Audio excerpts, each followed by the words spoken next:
అంతరాయతి విరూపశాంతయే శాంతపావనమచింత్య వైభవం తం నరం వపుషి కుంజరం ముఖే మన్మహే కిమపి తుందిలం మహః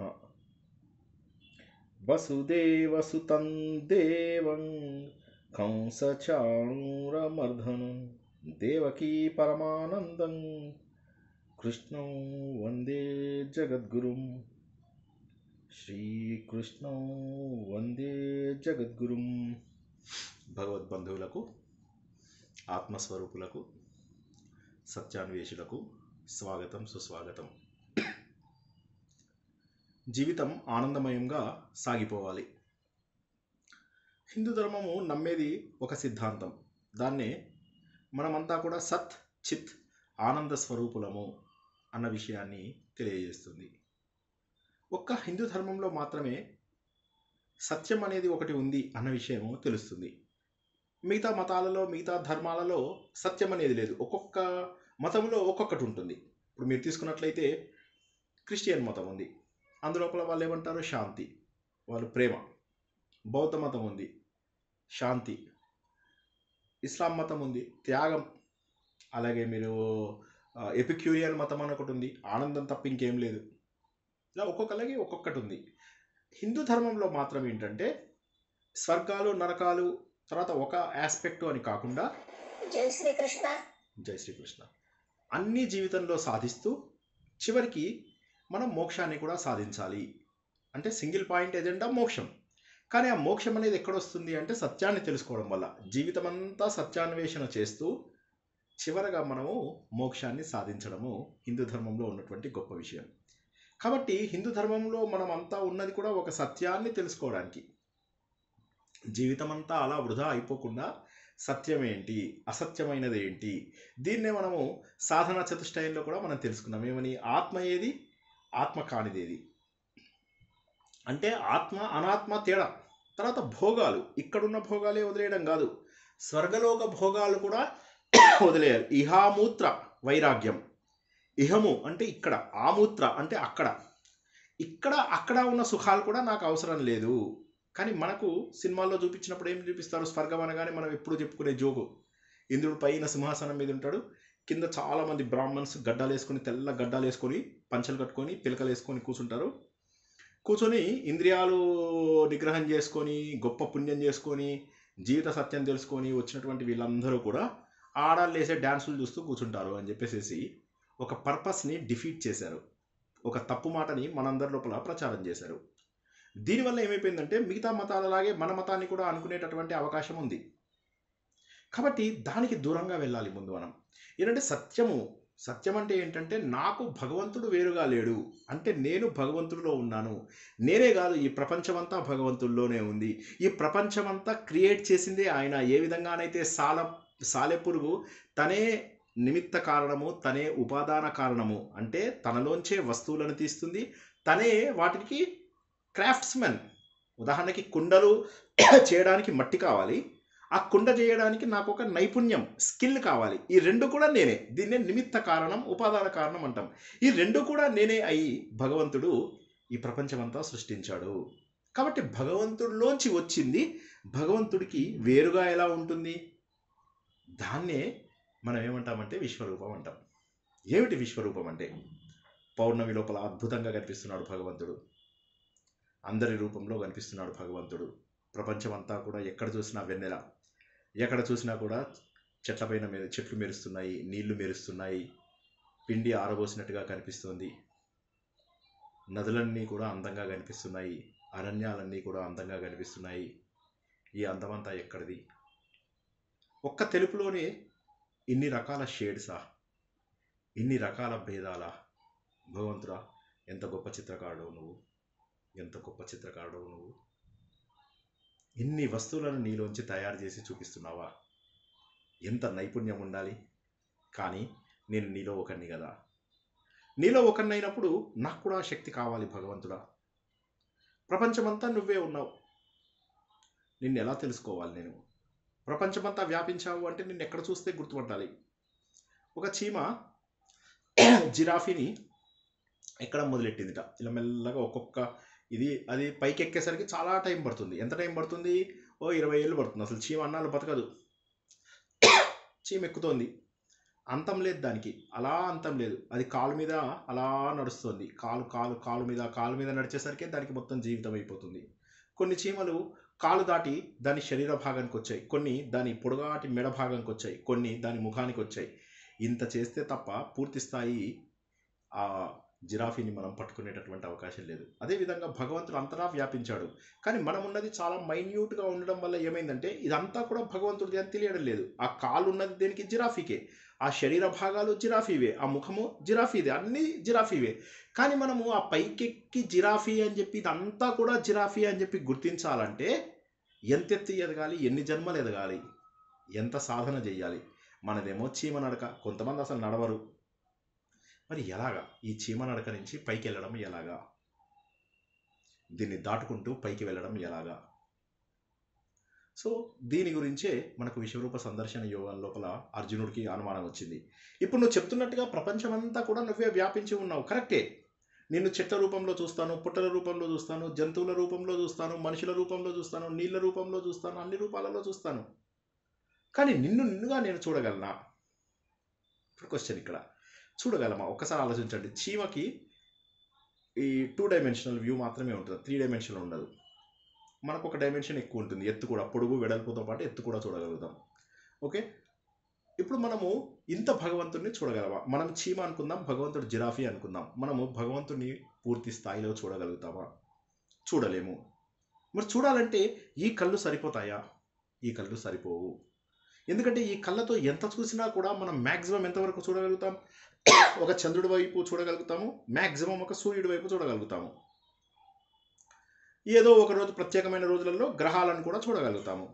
ఎక్కడో దూరంగా మినుకుమంటూ మెరుస్తున్నటువంటి నక్షత్రాన్ని దూరంగా చూడగలుగుతాం.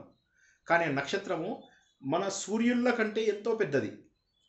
సూర్యుడు కూడా ఒక నక్షత్రంగా, గ్రహంగా భావించకుండా నక్షత్రంగా కనుక భావించినట్లయితే సూర్యుడు చాలా చిన్న నక్షత్రం. సో ఇలాగ ఎన్నో ఉన్నాయి. ఇంత సృష్టిని మనము చూడగలమా? ఇవాళ నేను కాంతి వేగంతో బయలుదేరి నా దగ్గర ఉన్నటువంటి నక్షత్రానికి వెళ్ళడానికే నాకు ఎన్నో కాంతి సంవత్సరాలు జరిగిపోతుంది. అంటే దాదాపుగా నా జీవితకాలం సరిపోదు. కొన్ని వందల వేల, అంటే అక్కడ ఏంటంటే అలా కొన్ని వంశాల పాటు వెళ్ళి చూస్తే కొన్ని వేల వంశాలు అయితే కానీ ఒక నక్షత్రం దగ్గరికి చేరుకోలేము. ఆ నక్షత్రం దగ్గరికి చేరుకున్నాక చూస్తే అసలు అక్కడ నక్షత్రం లేదు అన్న విషయం కూడా తెలుస్తుంది. ఇదంతా అసంభవమైనది, ఊరికే ఎక్సెప్షన్ కేసు చెప్తున్నా. కాబట్టి భగవంతుడి సృష్టిని పూర్తిగా చూడడం దాదాపు అసంభవం. అంటే దీన్ని బట్టి ఏమర్థమవుతుంది? ఆది అంతం ఈ రెండు కూడా చూడడం కష్టం. భగవంతుడు ఆది అంతం లేనటువంటి వాడు, అంటే భగవంతుడి యొక్క మూలం ఎక్కడుందో తెలియదు. కానీ ప్రపంచమంతా, ఈ సృష్టి అంతా కనిపించేది కనిపించనిది, మన ఇంద్రియాలకు గోచరించనిది. మనకు 5 ఇంద్రియాలు ఉన్నాయి, కానీ ఇవి కాకుండా ఇంకా ప్రత్యేకమైన ఇంద్రియాల ద్వారా కూడా భగవంతుడిని గుర్తించలేనంత పెద్దది. ఇప్పుడు అర్జునుడి కోరిక అదన్నమాట. ఏది? ఇంత అయిన తర్వాత నేను అది చూడగలుగుతానా లేదా? ఇన్ని రకాలుగా ఉన్నటువంటి ఆ భగవంతుణ్ణి, అంటే వివిధ రూపాలలో రాజతే కనిపిస్తున్నటువంటి ఆ విరాట స్వరూపము, ఆ విశ్వస్వరూపము, ఇన్ని రూపములలో విస్తరించినటువంటి ఆ భగవంతుణ్ణి నేను చూడగలుగుతానా? దేశానికి, కాలానికి, మెటీరియల్కి, ఈ మూడిటికి దూరంగా ఉన్నటువంటి ఆ భగవంతుణ్ణి నేను గుర్తించగలుగుతానా? ఈ సమస్త విశ్వము అంతా కూడా నేను ఒక్కొక్క భాగంలో చూసి ఇది దేవుడు, ఇది దేవుడు, ఇది దేవుడు అనుకున్నాను. ఎవరైనా కూడా కుంభమేళాలో స్నానం చేసావా అంటే చేశాను. ఎక్కడ చేసావు? ఎక్కడో ఒక చోట చేసావు. మొత్తం నీళ్ళలో స్నానం చేసావా? లేదు, ఏదో ఒక భాగంలో చేసాము. అదేవిధంగా భగవంతుడు ఈ భాగంలో ఉన్నాడు, ఈ భాగంలో ఉన్నాడు, ఈ భాగంలో ఉన్నాడు, ఈ భాగంలో ఉన్నాడు, ఇలా ప్రతి భాగంలో ఉన్నాడు. కానీ అర్జునుడి ఉద్దేశం ఏంటంటే మొత్తం అంతా చూడాలని. ఇప్పుడు అర్జునుడికి వచ్చిన ఇబ్బంది ఏంటి? అర్జునుడికి వచ్చిన ఇబ్బంది ఏంటంటే మోహం. మోహం అంటే ఏంటి? ముందుగా ఫస్ట్ ఏంటంటే ఈ బంధాల ద్వారా వచ్చినటువంటి మోహం. ఎదురుగా ఉన్నటువంటి గురువు గారు, ఎదురుగా ఉన్నటువంటి తాతగారు, వీళ్ళందరినీ నేను ఎలా చూడాలి, ఎలా చంపాలి? ఎదురుగా ఉన్నటువంటి బంధువులు, వీళ్ళందరూ ఎంత కాదన్నా చిన్నప్పుడు కలిసి ఆడుకున్నాం. ఎలాగా? ఏదో రకంగా నేను యుద్ధం అవాయిడ్ చేసిపోతే కనీసం వాళ్ళు బతుకుతారు, నేను ఏదో రూపంలో వాళ్ళని చూడగలుగుతాను అంటే ఆయన టెంపరీ బెనిఫిట్ కోసం చూస్తున్నాడు. చూడడం వల్ల ఏమైంది? ఆ మోహం ఆయన లోపల అలా ఉండిపోయింది. ఆ మోహం తగ్గట్లా. కానీ ఒకటి చూసినట్లయితే భక్తి యోగము ప్రారంభమయ్యే వరకు కూడా అర్జునుడు ఏవేవో ప్రశ్నలు వేయడము మనం చూసాం. కానీ ఒకసారి భక్తి యోగం ప్రారంభమైన తర్వాత అర్జునుడు చాలా విచిత్రంగా మారిపోయాడు. మారిపోవడమే కాదు, నిజమైనటువంటి సత్యాన్ని అర్జునుడు గుర్తించగలుగుతున్నాడు. ఆ సత్యాన్ని గుర్తించినటువంటి అర్జునుడు భగవంతుడి యొక్క రూపాన్ని, భగవంతుడి యొక్క తత్వాన్ని అర్థం చేసుకోగలుగుతున్నాడు. ఇప్పుడు అర్జునుడికి ఏమర్థమైందంటే భగవంతుణ్ణి రూపం లేకుండాను ఒక రూపంతో కూడా గుర్తించవచ్చు. అన్ని రూపాలలో ఉన్నటువంటి భగవంతుడు ఏ రూపంలో ఉన్నాడని చెప్తాం? భగవంతుడు మొబైల్ ఫోన్ లాగా ఉన్నాడు, భగవంతుడు ఒక బ్యాగ్ లాగా ఉన్నాడు.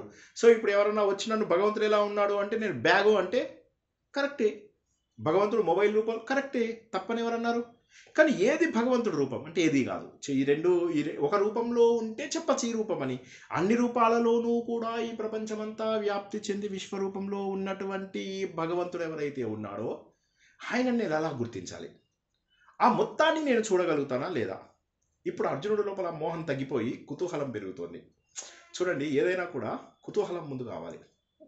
ఇప్పుడు మనము ఇవి అద్భుతమైనటువంటి విద్యని, ఇది ఉపనిషత్ విద్య. ఈ విద్యను నేర్చుకునేటప్పుడు కూడా మనం ఏమని తెలుసుకుంటున్నాము? ఆ శ్రద్ధ కావాలి, ఆ నేర్చుకోవాలి అనేటటువంటి ఆ కుతూహలం కావాలి.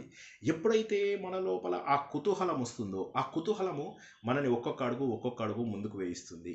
ఇప్పుడు అర్జునుడు చూసినట్లయితే 4-5 అధ్యాయాల దాకా కూడా రకరకాల ప్రశ్నలు వేస్తూ అయోమయంగానే ఉన్నాడు. ఇప్పుడు అంటున్నాడు, ఓ భగవంతుడా, నీ వల్ల నాకు కొంత మోహం తగ్గిపోయినట్టుగా అనిపిస్తోంది. నువ్వు మహానుభావుడు, నీ రహస్యాలు చాలా గొప్పవి. నిన్ను చూస్తుంటే నాకు ఎంతో ఆనందంగా ఉంది. నిన్ను ఇన్ని రకాలుగా దర్శనం చేసుకున్నాను ఓ మహానుభావ. ఎంతో సంతోషంగా ఉంది నిన్ను చూస్తున్నందుకు. నన్ను నా లోపల ఉన్నటువంటి భక్తిని వికసింప చేయడానికని నువ్వు ఎన్ని విషయాలు చెప్పావు, ఎన్ని విభూతులను నాకు అర్థం చేయించావు. అవన్నీ మామూలైనవి కాదు. ఈ ప్రపంచంలో ప్రతి సుందరమైనటువంటిది, ప్రతి గొప్పదైనటువంటిది, అద్భుతమైనటువంటిది, శక్తివంతమైనటువంటిది, కాంతివంతమైనటువంటిది ప్రతిదీ కూడా నా యొక్క విభూతి. అన్నిట్లలో నేను వ్యాపించి ఉన్నప్పటికీ కూడా ఇటువంటి ప్రత్యేకమైన వాటి లోపల ఓ భగవాన్, ఓ ప్రత్యేకమైన వాటి లోపల ఓ అర్జున నేనున్నాను. అయితే ఇక్కడ నీకు కనిపిస్తున్నటువంటి బ్రహ్మాండాలన్నీ కూడా నేను ఒక మణిపూసలు ఏవైతే ఉన్నాయో వాటిలో దారంలాగా ఉన్నానో అవన్నీ నేను పట్టుకున్నాను. అందుకే ఇవన్నీ ఇలా ఒకటి ఇలా తిరుగుతోంది, ఒకటి ఇలా తిరుగుతోంది, ఒకటి ఇలా 360 డిగ్రీలలో ఎటు పడితే అటు తిరుగుతున్నాయి, ఒకదానికొకటి కొట్టుకోకుండా తిరుగుతున్నాయి. ఇన్ని వేల లక్షల కోట్ల గ్రహాలు, వందల వేల కోట్లు గ్రహాలు. మనకు తెలిసినవి 9 గ్రహాలు మన సౌర కుటుంబంలో. ఇటువంటివి వందల వేల లక్షల కోట్లు, అన్ని కోట్లు. ఎవరో మ్యూట్లో లేరండి ప్లీజ్. హలో మాధవి గారు, మాధవి బిల్లారి గారు మ్యూట్లో పెట్టుకోండి. మాధవి గారు మ్యూట్లో పెట్టుకోండి. సో ఈ లక్షల కోట్ల గ్రహాలు ఏవైతే ఉన్నాయో వీటన్నిటికీ కూడా మూల కారణము, మూల పురుషుడు అయినటువంటి ఆ భగవంతుడు ఎవరైతే ఉన్నాడో అతడు సర్వత్రా వ్యాపించి ఉన్నాడు. ఆయన శక్తి వల్లే ఇలా గాలిలో తిరుగుతున్నాయి. ఒకసారి ఐన్స్టీన్ దగ్గరికి మిగతా వాళ్ళందరూ వచ్చారు. ఈ ఐన్స్టీన్ అనే ఆయన యూదులు అనేవాళ్ళు మన భారతీయుల లాగానే చాలా తెలివైన వాళ్ళు అని చెప్పి మనము తెలుసుకున్నాం కదా ఇంతకుముందు చాలాసార్లు. అయితే ఈ యూదులలో ఎట్లా అంటే ప్రపంచంలో వాళ్ళ జనాభా చాలా తక్కువ, 0.0005 ఎంతో ఉంటుంది. కానీ వాళ్ళల్లో నోబెల్ ప్రైజ్లు వచ్చిన వాళ్ళు 30% వాళ్ళే ఉంటారు. 25-30% ఉంటారు సుమారుగా. నేను కరెక్ట్గా చెప్పలేకపోతున్నా, 25-30 ఉంటారు, ఎగ్జాక్ట్ చెప్పలేను. కానీ అంటే 1/4 వాళ్ళకే వచ్చాయి. They are highly talented people. Israeli వాళ్ళు ఎవరైతే ఉంటారో యూదులు, ఐన్స్టీన్ ఆయన ఒకరోజు గాలి లోపల నవగ్రహాలని ఇట్లా చూపిస్తూ ఈ గ్రహాలన్నీ సూర్యుడు చుట్టూ తిరుగుతున్నట్టుగా ఇట్లా చూపిస్తాడనమాట. ఇంటికి వచ్చేసరికి ఫ్రెండ్స్ అంతా అడుగుతారు, ఇదేంటి అంటే ఇలా అన్ని గాల్లో తిరుగుతున్నాయా, ఎలా తిరుగుతున్నాయని. అంటే అలాగే తిరుగుతున్నాయి, వాటంతట అవే తిరుగుతున్నాయి అంటాడు. వాళ్ళంటారే ఏం మాట్లాడుతున్నావు, వాటంతట అవే ఎలా తిరుగుతాయని. అంటే ఆయన అంటాడు, 9 గ్రహాలనే గాలి లోపల తిప్పితే మీకు డౌట్ వస్తుంది వాటంతట ఎలా తిరుగుతాయని. అలాంటప్పుడు ఈ ప్రపంచంలో కొన్ని కోట్లాది కోట్ల గ్రహాలు, నక్షత్రాలు, బ్రహ్మాండాలు, రాశులు ఇన్ని ఉన్నాయి కదా, ఇవన్నీ ఎలా తిరుగుతున్నాయి? లక్షల కోట్ల సూర్యులు ఉన్నారు. ఈ సూర్యులందరూ వాళ్ళ శక్తిని కోల్పోయినప్పుడు బ్లాక్ హోల్స్లోకి వెళ్తారు. ఆ బ్లాక్ హోల్లోకి వెళ్ళినప్పుడు దట్టమైనటువంటి ఆ బ్లాక్ హోల్ లోపల మనలాంటి గ్రహాలు, బిలియన్ గ్రహాలు, 100 కోట్ల గ్రహాలు అందులోపల ఇరుక్కుపోగలవు. అటువంటి బ్లాక్ హోల్స్ మళ్ళీ ఎన్నో లెక్కలేనన్ని. సో ఇంత అద్భుతమైనటువంటిది ఈ సృష్టి. ఓ పరంధామ, నాకు నిజంగా చూడాలనుంది. నాకు తెలుసు అది పాసిబుల్ కాదన్న విషయం తెలుసు, కానీ కుతూహలం చాలా ఉంది. నేను నిన్ను నమ్మకపోవడం లేదు. నాకు నిన్ను చూడాలని ఉంది అని అర్జునుడికి ఒక కోరిక ప్రారంభమైందనమాట. అంటే ఎందుకంటే ఆయన ఆల్రెడీ మీరు చూసినట్లయితే 10వ అధ్యాయంలో ఏం చెప్పాడు, భగవంతుడు నీ గురించి నాకు తెలియకపోవడం ఏంటి, నారదుడు, అసితుడు, దేవలుడు వీళ్ళందరూ నీ గురించి ఎప్పుడో చెప్పారు. అది కాక నేనేం తక్కువ మనిషినా, నేను కూడా అన్ని చోట్ల నేను సాధన చేసి వచ్చిన వాడినే, నాకు నీ గురించి తెలియక కాదు. ఇంత గొప్ప ఆధ్యాత్మిక జ్ఞానం విన్నాక నా లోపల కుతూహలం పెరిగింది మహానుభావ, మోహం తగ్గిపోయింది అన్నాడు. తగ్గిపోయింది అంటే మొత్తం తగ్గిందని కాదు, మనం ఇంతకుముందు చెప్పుకున్న ఉదాహరణలాగా మందు వాడుతుంటే వ్యాధి కొద్ది కొద్దిగా తగ్గుతూ ఉంటుంది. మందు వాడుతూ ఉంటే వ్యాధి కొద్ది కొద్దిగా తగ్గుతూ ఉంటుంది. ఇప్పుడు అర్జునుడికి కొంత తగ్గింది. మనం 18వ చాప్టర్కి వెళ్ళేసరికి ఇంకా నాకు మొత్తము స్మృతి అదేదో అంటాడు కదా, స్మృతి లబ్ధ ఏంటది ఒకసారి చెప్పండి ఎవరైనా. నష్టో మోహ స్మృతి లబ్ధ, మోహం పోయింది, నాకు నా స్మృతి నాకు వచ్చింది అని చెప్పేసి ఏదైతే చెప్పాడో ఇక్కడ కూడా అదే చెప్పాడు. ఇక్కడ కూడా నాకు మోహం మొత్తం తొలగిపోతుంది అని చెప్తున్నాడు. అంటే మోహం తొలగిందా? తొలగలేదు మోహము. కానీ ఏమైంది, క్యూరియాసిటీ పెరిగింది. ఎప్పుడైతే క్యూరియాసిటీ పెరిగిందో అప్పుడు మనకి ఏమనిపిస్తుందంటే నాకెంతో తెలుసు అని అనుకుంటాం. ఇప్పుడు మొదటి లోపల నేను కూడా ఈ సాధన మొదలెట్టినప్పుడు ఒక కొత్త విషయం తెలిసినా కూడా ఎంత సంతోషం అనిపించేదో. చిన్నపిల్లల్ని పిలిచి, అరే వేదాలను ఏమంటారో తెలుసా, ఏమంటారు అంకుల్, అపౌరుషేయాలంటారు. ఏంటి అపౌరుషేయాలంటే, అంటే ఏం లేదు పురుషుడు రా. ఒక కొత్త విషయం తెలిస్తే ఎంత సంతోషం అనిపిస్తుంది. సో కాబట్టి అదే అర్జునుడి లోపల ఇప్పుడు ఉంది. ఇంత గొప్ప విషయాలు తెలుసుకున్నాడు. ఇప్పుడు మనకంటే ఎన్ని అవైలబుల్ ఉన్నప్పటికీ కూడా మనం చాలా తక్కువ విషయాలే తెలుసుకుంటున్నాం. కానీ ఆ రోజుల్లో అసలు అవైలబుల్లే లేవు. అటువంటి సమయంలో అర్జునుడు ఇవన్నీ తెలుసుకుని ఇంకా అంటున్నాడు, నీ గురించి నువ్వు సృష్టికర్తవని తెలుసు, నువ్వు ఉత్పత్తి చేస్తున్నావని తెలుసు, నువ్వు అవ్యక్తం అని తెలుసు, ఇవన్నీ కూడా నీ నుంచి కూడా నేను విస్తారంగా ఉన్నాను. ఓ విశాలమైనటువంటి నేత్రాలు ఉన్నటువంటి వాడు. అంటే ఈ ప్రపంచమంతా కూడా నువ్వు చూస్తున్నావు. నేత్రాలు అనగానే ఇప్పుడు దేవుడికి పెద్ద కళ్ళు పెట్టేసేయకండి, ఈ ప్రపంచమంతాని సాక్షిభూతంగా చూస్తున్నటువంటి ఓ భగవంతుడా, నీ మహత్యం నేను విన్నాను, నీ మహత్తుని నేను విన్నాను, నీ గొప్పతనాన్ని నేను గుర్తించాను, నువ్వెవరో నాకు తెలుసు, ఆది మధ్య అంతాలు లేనటువంటి మహానుభావుడవి. నీ గురించి ఎంతోమంది మహానుభావులు చెప్పారు, నేను కూడా అక్కడ ఇక్కడ చదువుకున్న వాటికి ఆ థియరీ అయిపోయి ఇవాళ నేను ప్రాక్టికల్లోకి ప్రవేశించాను మహానుభావ. చాలా సంతోషంగా ఉంది ఈరోజు నాకు. నువ్వు చెప్పినట్టు నువ్వు ఆ దివ్య స్వరూపానివి, there is no doubt about it. అయితే ఆ దివ్య స్వరూపము నాకు ఇప్పుడు చూడాలనుంది. ఈ కుతూహలంని ఇక్కడికి నువ్వు ఆపవని నాకు అనుకుంటున్నాను. కాకపోతే ఒకటి గుర్తుంచుకో, నేను యోగ్యుడనా? నీకు సంబంధించినంత వరకు నాకు యోగ్యత ఉంది అంటే ఓ మహానుభావ నాకు అది చూపించు. అంటే ఇప్పుడు అర్జునుడు లోపల ఎంత స్థాయికి వచ్చాడో చూడండి. మొదట్లో ఏం మాట్లాడాడు, నీ మాటల వల్ల నాకు పిచ్చి కలిగిస్తున్నావు అన్నాడు. కర్మ కంటే జ్ఞానం గొప్పది, అయితే నేను జ్ఞానం చూజ్ చేసుకుంటాను, కర్మ ఎందుకు చేయిస్తున్నావు నాతో, నీ ఘోరమైన కర్మ ఎందుకు చేయిస్తున్నావు, నీ ఇష్టం వచ్చినటువంటి మాటల ద్వారా నా లోపల అయోమయాన్ని ఎందుకు పెంచుతున్నావయ్యా అన్నటువంటి అర్జునుడు నిష్కామ కర్మ, తర్వాత ఫలాన్ని ఆశించకపోవడము, ధ్యానయోగము, ఇవన్నీ చెప్పేసరికి కామ్గా విన్నాడు. అవి అర్థమైనా కాకపోయినా. కానీ ఎప్పుడైతే భక్తి యోగం, మళ్ళీ ఒకసారి జాగ్రత్తగా వినండి, ఎప్పుడైతే భక్తి యోగం స్టార్ట్ అయిపోయిందో అర్జునుడికి అన్నీ సులభంగా అర్థమవుతున్నాయి. ఈ పాయింట్ ఎవరికైనా అర్థం కాకపోతే నన్ను అడగండి. ఇప్పుడు నేను చెప్పిన లాస్ట్ పాయింట్, లేకపోతే ఎవరన్నా చెప్పండి, రిపీట్ చేయండి.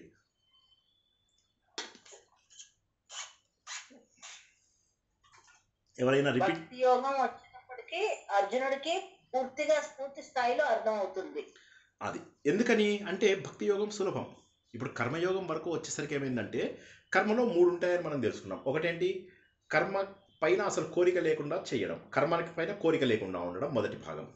రెండోది కర్మను చెయ్యడం. మూడోది కర్మ చేసిన తర్వాత వచ్చేటటువంటి ఫలితం. కర్మ పైన కోరిక, కర్మ పైన ఫలితం, ఈ 2 వదిలేయమన్నాడు దేవుడు. ABCలలో ఏ సీని వదిలేయమన్నాడు. సార్ ఏం మాట్లాడుతున్నారు, సమ్మర్లో ఏసీ ఎక్కడ వదిలేస్తాం సార్, భలే మాట్లాడతారు మీరు, ఏసీ తిరగాలి 24/7. సో ఆయన ఏమంటాడు, కర్మ పైన కోరిక ఉండకూడదు, కర్మ యొక్క ఫలితం పట్టించుకోకు. అంటే నిష్కామ కర్మ కావాలి, కర్మ ఫలితంని నువ్వు ఆశించకు, నువ్వు కర్మ ఫలితానికి బాధ్యుడవు కాదు, నేను రిజల్ట్స్ ఇస్తాను, నువ్వు రిజల్ట్స్ తీసుకోవడానికి నువ్వేవాడివి అని చెప్పినప్పుడు అర్జునుడికి ఎంత కాదన్నా ఎలాంటి వారికైనా కూడా ఎంతో కొంత ఆశ ఉంటుంది. ఇప్పుడు నేను MA ఎగ్జామ్స్ రాశాను, రాయగానే నాకు ఫలితాలపైన ఆసక్తి ఉందా లేదా? సో అది జనరలీ తగ్గదు. కానీ ఎవరైతే పూర్తి స్థాయి భగవంతుణ్ణి 7, 8, 9, 10 అధ్యాయాలు ఎవరైతే చేస్తారో నిజంగా చెప్పండి, లైఫ్ చాలా సులభంగా లేదా? అన్ని దేవుడి పైన వదిలేసి పట్టించుకోకుండా ఉండడం. ఆనెస్ట్గా ఆలోచిస్తే మనం 7, 8, 9 అధ్యాయాలను చాలా రోజుల పాటు తెలుసుకున్నాం. ఒక్కసారి ఆలోచించండి, జీవితం ఎంత సులభంగా అయిందో. జీవితము చాలా సులభంగా అయిపోయింది, అర్జునుడికి కాదు మనందరికీ కూడాను. ఎందుకంటే వదిలేసాయి, అన్నింటినీ వదిలేసాయి, అన్ని భగవంతుడి పైన వదిలేసాయి. ఏది జరిగినా భగవంతుడికి జరుగుతుంది. అప్పుడు ఎప్పుడైతే ఫలితాన్ని ఎక్కువ ఆశించమో ఏ రిజల్ట్ వచ్చినా ఎవడు పట్టించుకోడు.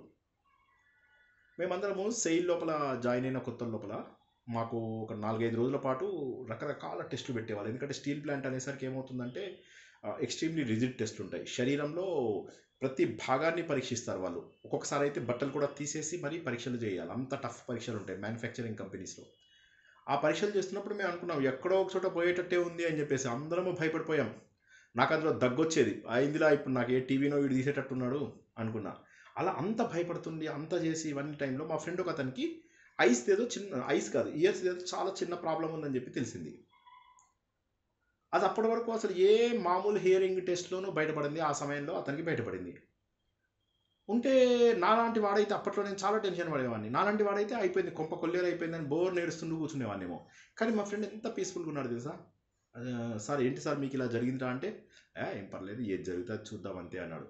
లక్కీగా దాన్ని వాళ్ళు ఆ ఒకటే చిన్న పాయింట్ కాబట్టి అది ఇగ్నోర్ చేశారు, మంచి జరిగింది. సో నేనేమంటానంటే this is called maturity. Maturity అంటే ఏంటంటే ఫలితం ఏదొచ్చినా ఏం చేస్తాంలే, మన చేతిలో ఇప్పుడు అయిపోయింది, ఫలితం వచ్చేసింది, ఇప్పుడు నేను ఏం చేయగలను అని ఆలోచించినట్లయితే చాలా సులభంగా ఉంటుంది. సో ఇక్కడ అర్జునుడి విషయంలో ఏమవుతుందంటే ఆయన ఒకటే పెట్టాడు, ఇప్పుడు నాకు మెచ్యూరిటీ వచ్చింది. ఏ రకంగా వచ్చింది? అన్ని దేవుడి చేతిలో ఉన్నాయి, ఆయన ఏం చేపిస్తే అది చేస్తా, ఏం చేయమంటే అది. పోయి నువ్వు వీడిని కొట్టమంటే వీడిని కొట్టు, వాడిని కొట్టమంటే వాడిని కొడతా, అయిపోయింది. కానీ ఇప్పుడు కొత్త కుతూహలం నా లోపల ఏర్పడింది. కానీ నాకు ఆ యోగ్యత ఉందా? ఈయన ఏం చెప్పాడు? మహానుభావులు కూడా చూడలేనటువంటిది నా రూపం, అది పౌర్ణమి రోజు నాడు తెలుసుకోవడం మన అదృష్టం. మహానుభావులందరూ కూడా తెలుసుకోలేనటువంటి జ్ఞానము, మరి ఇటువంటి రూపాన్ని నేను చూడగలుగుతానా? ఆయన నాకు అన్నీ ఇండైరెక్ట్ చెప్పాడు, నాకు ఒకసారి ఆయన డైరెక్ట్గా ఉండాలంది. ఓ యోగేశ్వర, యోగులలోనే మహానుభావుడైనటువంటి వాడ. యోగి అంటే తెలివైనవాడు, తెలివైన వాళ్ళలోనే గొప్పవాడ. యోగి అంటే ఉపాయాలు అని చెప్పి అనుకున్నాం కదా మనం, దానికి కంటిన్యూస్గా యోగి అంటే కలయిక, అంటే ఈ ప్రపంచమంతా తనలో కలుపుకున్నటువంటి ఓ మహానుభావుడ. నాకు చూసే అర్హత ఉందా? ఒకవేళ నువ్వు అనుకుంటే పర్మనెంట్గా నీ నిత్య శాశ్వత రూపం ఏదైతే ఉంటుందో ఆ ఎటర్నల్ ఫామ్ అది నాకు చూపించు.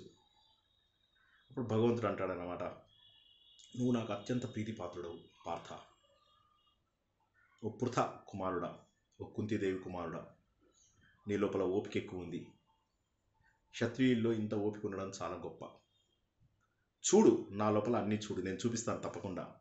నా లోపల వివిధ ఆకృతులు చూడబోతున్నావు. ఇవాళ నువ్వు మామూలుగా చూడట్లేదు నన్ను, వివిధ ఆకృతులు, డిఫరెంట్ షేప్స్.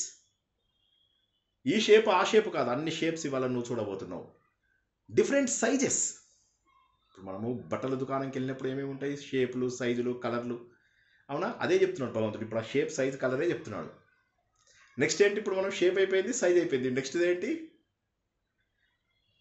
కలర్, ఆ వర్ణం, ఆ కలర్. అన్ని రకాల వర్ణాలలో ఉన్నటువంటి నన్ను, shape, size, different shapes, different sizes, different కలర్స్లో ఉన్నటువంటి నన్ను చూడు అర్జున. కొన్ని వందల వేల రూపాలను నన్ను చూడు. అద్భుతమైనటువంటి నా రూపము, స్వరూపాన్ని నువ్వు చూడు. ఓపిక పట్టావు అర్జున, ఇంత దాకా కూడా వస్తావు అనుకోలేదు. నేను స్టార్టింగ్లోనే ఇవన్నీ చెప్తుంటే శ్రీనివాస్ స్టూడెంట్స్ లాగా మధ్యలో వెళ్ళిపోలేదు, లేటుగా జాయిన్ అవ్వలేదు. నువ్వు మొదటి నుంచి శ్రద్ధగా వింటున్నావు అర్జున. నువ్వు చాలా మహానుభావుడవు, చాలా శ్రద్ధగా వింటున్నావు ఇవన్నీ, కాబట్టి నీకు అర్హత ఉంది. ఇవన్నీ నువ్వు నా లోపల ఉన్నటువంటివన్నీ కూడా చూడు, ఆనందంగా చూడు అర్జున. చరాచర జీవరాశులన్నీ నా లోపలే ఉన్నాయి, జడ చైతన్యం అన్నీ కూడా నా లోపలే ఉన్నాయి. ద్వాదశ ఆదిత్యులు, ఎవరైతే అదితి పుత్రులు అని చెప్పామో ఆ ఆదిత్యులందరినీ చూడు. ఇంతకుముందు నీకు అందులోపల విష్ణుమూర్తిని అని నేను చెప్పాను, ఇప్పుడు ఆ ద్వాదశ ఆదిత్యులను మొత్తం అందరినీ చూడు. వసువులను చూడు, అష్టవసువులు, అందులో ప్రభాసుని నేను అని చెప్పాను. ఇప్పుడు నువ్వు నన్ను మొత్తంగా చూడు. రుద్రులు చూడు, ఏకాదశి రుద్రులు, అందులోపల శంభుని నేను అని చెప్పాను అందరితో పాటు చూడు. అశ్విని కుమారులు ఇద్దరు, అందులో నన్ను ఇప్పుడు చూద్దువు కానీ. మరుత్తులు 49 మంది. మరుత్తుల కథ అందరికీ తెలుసు కదా. మన ఎవరికి తెలియని వాళ్ళు ఎవరు లేరు కదా. ఎవరన్నా తెలియని వాళ్ళు ఉంటే క్విక్గా చెప్పండి, 30 సెకండ్స్లో చెప్తా స్టోరీ. చెప్పండి సార్, చెప్పండి. మరుత్తుల స్టోరీ ఏంటంటే, అందరూ దేవతలే ఉండేసరికి ఏమైందంటే దితికి కొద్దిగా బాధేసింది. అదితి పిల్లలందరూ కూడా దేవతలు అవుతున్నారు, ఆదిత్యులు అవుతున్నారు, నా పిల్లలందరూ ఏమో రాక్షసులు దైత్యులుగా అవుతున్నారు, నాకు కూడా ఒక దేవత కావాలి అని చెప్పేసి భర్తను కశ్యపుని ప్రార్థిస్తుంది. అప్పుడు ఆయన అంటాడు అనమాట, సరే చాలా ఆయనని పూజ చేసి ప్రార్థించి ఇవన్నీ చేస్తే, ఈ రోజుల్లో మనం చెయ్యనివి భర్తకు అవన్నీ కూడా ఆ రోజుల్లో చేస్తే ఆయన కరుణించి ఓకే సాధ్వి. సాధ్వి అంటే ఏంటి? లలిత సహస్రనామంలో తెలుసుకున్నాం సాధ్వి అంటే ఏంటి. సాధ్వి అంటే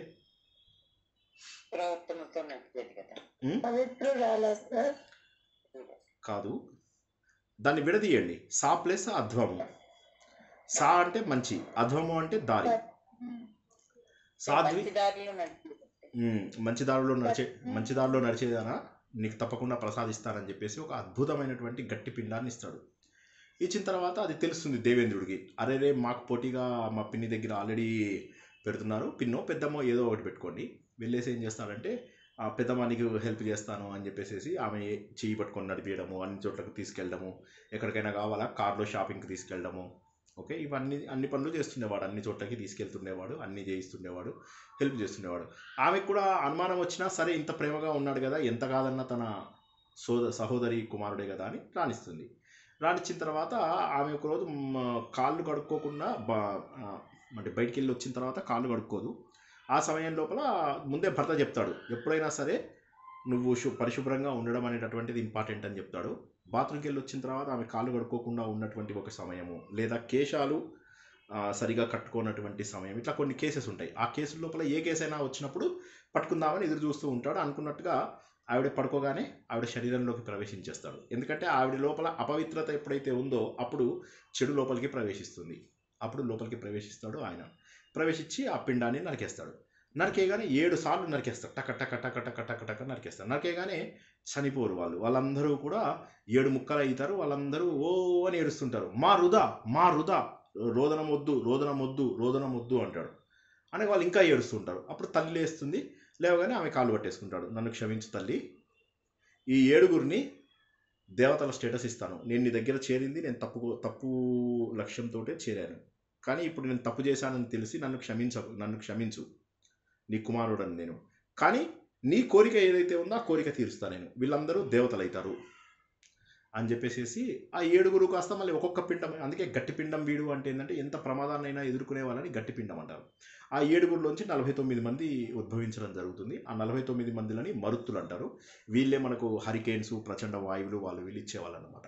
సో ఈ 33 కోట్ల దేవతలు ఎవరైతే ఉన్నారో, కోటి అంటే గ్రూప్ అని మీనింగ్, కోటి అంటే 1 crore అని కాదు, 33 కోట్ల దేవతలు, 49 మంది మరుత్తులు, వీళ్ళంతా కూడా ఒకటే అన్నమాట.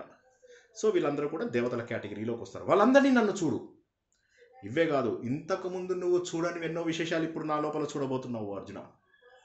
చరాచర జీవరాశులు, ఈ సంపూర్ణ జగత్తుని, ఈ కనిపిస్తున్నటువంటి బ్రహ్మాండాలు, ఇవన్నీ కూడా నువ్వు నా లోపలే చూడు. లోపలే నా రూపాన్ని చూద్దాం అనుకున్నాక అక్కడ ఆపకు. నీకు ఏం చూడాలంటే అది చూడు. నువ్వు ప్రతి ఒక్కటి కూడా నా విశ్వరూపం లోపల నువ్వు చూడగలుగుతావు అర్జున, అన్నీ చూడగలుగుతావు. అయితే నీ చిన్న కండ్లతోటి ఇంత పెద్ద విశ్వరూపాన్ని నువ్వు చూడలేవు. ఇప్పుడు మళ్ళీ మనకి ఇక్కడ ఒకసారి ఆపుతాం. విశ్వరూపాన్ని చూడలేదు అన్నప్పుడు ధృతరాష్ట్రుడికి ఎట్లా చూపించాడు, తల్లికి ఎలా చూపించాడు? వాళ్ళు నార్మల్ కళ్ళతోనే చూశారు కదా, వాళ్ళందరూ కూడా మామూలు కళ్ళతోటే చూశారు. సో అప్పుడు కేవలం తన కొంత రూపాన్ని మాత్రమే చూపించాడు ఆయన వాళ్ళకి. నిజంగా విరాట రూపం చూసినటువంటిది ఎవరు అంటే ఒక్క అర్జునుడే. అంటే ఈ స్వరూపంలో ఉన్న ప్రతిదీ చూసింది ఒక అర్జునుడే. యశోద తల్లి చూసింది, కొంత భాగం మాత్రమే చూడేసింది. అలాగే ధృతరాష్ట్రుడు, కళ్ళు లేవు ధృతరాష్ట్రుడికి, ఆయనకు కళ్ళు తెప్పించి చూపించాడు. ఇప్పుడు అర్జునుడి యొక్క హృదయం, గుండె నిండుగా ఉండేలాగా ఈ హృదయం యొక్క డోర్స్ను ఓపెన్ చేసి చూపిస్తున్నాడు అన్నమాట. నువ్వు ఇప్పుడు మొత్తం చూడు. ఇంతకుముందు వాళ్ళు చూసిన దానికంటే ఎక్కువ. ఒకసారి అక్రూరుడు కూడా అర్జునుడిని, శ్రీకృష్ణుడిని మధురానగర్ తీసుకెళ్తున్నప్పుడు అనుకుంటాడు అనమాట, అసలు ఈయన నిజంగా దేవుడేనా అని. అప్పుడు అతనికి కూడా శ్రీకృష్ణుడు విశ్వరూపంలో కనిపిస్తాడు. ఓకే, అర్థమైంది అని చెప్పేసి అప్పుడు ఆయన భగవంతుని విశ్వరూపంలో పెద్ద రూపం లోపల గుర్తిస్తాడు. అక్కడ విశ్వరూపం అంటే పెద్ద రూపం అని గుర్తుంచుకోవాలి, కానీ అర్జునుడు చూడబోయే విరాట రూపం కాదు. ఆ విషయం ఒక్కటి కొద్దిగా చూసుకోండి. అప్పుడు ఏం చేస్తాడంటే అర్జునుడికి ఒక ప్రత్యేకమైనటువంటి ఐస్ ఇస్తాడు. ఇవి ఎందుకు ఇవ్వాలి? మనం స్పేస్ లోపల వెళ్తాం. స్పేస్ లోపల వెళ్ళినప్పుడు స్పెషల్ సూట్ వేసుకుంటే తప్ప పైకి వెళ్ళలేం. అలాగే నీళ్ళలోకి వెళ్తాం. నీళ్ళలోకి వెళ్ళినప్పుడు మనం ఏం చేస్తాము? లోపలికి వెళ్ళినప్పుడు స్పెషల్ సూట్ వేసుకుని నీళ్ళలోకి దిగుతాం. ఆక్సిజన్ సిలిండర్లు పెట్టుకుని దిగుతాం. ముక్కు కన్నీ కవర్ చేసుకుని దిగుతాం. అదేవిధంగా అర్జునుడికి కూడా ఒక ప్రత్యేకమైనటువంటి రూపాన్ని ఇస్తాడనమాట. అంటే కేవలం ఐస్, ఈ ఐసే ఏంటంటే ఒక సూట్ లాగా అర్జునుడికి. దాంతో భగవంతుడి యొక్క ఏ రూపాన్నైనా కూడా తన అత్యంత విశాలమైనటువంటి వైభవోపేతమైనటువంటి ఆ రూపాన్ని అర్జునుడికి కనిపించేలాగా చేశాడు ఆ పరమాత్ముడు. ఒక్కసారి చూడగానే అర్జునుడికి ఒళ్ళు గగురు పొడిచింది. అనంతమైనటువంటిది ఆ రూపం. అప్పటిదాకా ఉన్నది వేరు, ఒక్కసారిగా హడిలిపోతాడు. అప్పటి వరకు శ్రీకృష్ణుడిని చాలా చిన్నగా తన పక్కన చూడడం అలవాటైనటువంటి అర్జునుడు ఒక్కసారిగా భగవంతుడిని చూసి ఆశ్చర్యపోతున్నాడు. ఎన్నో రకాల ముఖాలు, ఒక ముఖానికి ఇంకో ముఖానికి సంబంధం లేదు. భగవంతుడివే 22 అవతారాలు, శివుడివి 60 అవతారాలు.